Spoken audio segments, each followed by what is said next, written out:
যে আপনারা জানেন যে আমাদের জাতীয়তাবাদী প্রার্থীরা সবাই প্রতিদ্বন্দ্বিতা করছে কন্টাই কোঅপারেটিভ ব্যাংক। এটা অত্যন্ত প্রেস্টিজিয়াস আমাদের কাছে এবং আমরা সবাই চাই যারা এই জাতীয়তাবাদী প্রার্থীদের যারা আমরা সমর্থন দিচ্ছি, আমরা সবাই চাই যাতে কন্টাই কোঅপারেটিভ ব্যাংক স্বচ্ছতার সঙ্গে ভালোভাবে চলে।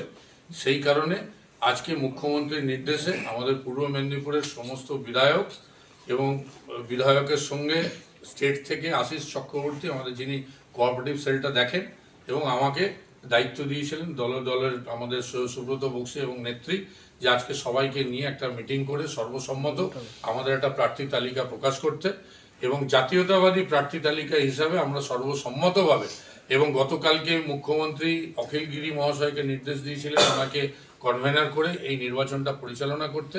সেখানে অখিল গিরি সমেত সবাই আমরা ছিলাম।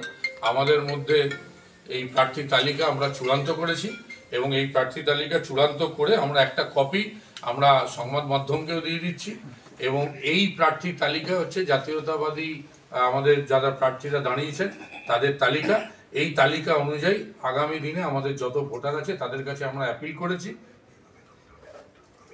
এবং একটা আবেদনও আমরা তার সাথে দিয়ে দিচ্ছি এবং সবাই মিলে যাতে নির্বাচনে নেমে প্রতিদ্বন্দ্বিতা করে আগামী দিনে এই বোর্ড জাতীয়তাবাদী দলের যারা প্রার্থী থাকবেন তারা এটা দখল করবেন এবং সুষ্ঠুভাবে যাতে পরিচালনা করেন তার জন্য আজকে আমাদের এখানে সব নেতৃত্ব মিলে আজকে আমরা মিটিং করেছি। এটাই হচ্ছে আমাদের আজকের এই সভা যে ডাকা হয়েছিল অখিল গিরির নেতৃত্বে, উনি যেহেতু কনভেনার করেছেন মুখ্যমন্ত্রী, তার এতে আমরা একটা ওই আবেদন এবং প্রার্থী তালিকা আমরা আপনাদের হাতে তুলে দিচ্ছি এবং আগামী দিনে আমাদের যারা জাতীয়তাবাদী দলের নেতৃত্ব এটা নিয়ে প্রচারে নামবেন। কিছু যদি প্রশ্ন থাকে করুন।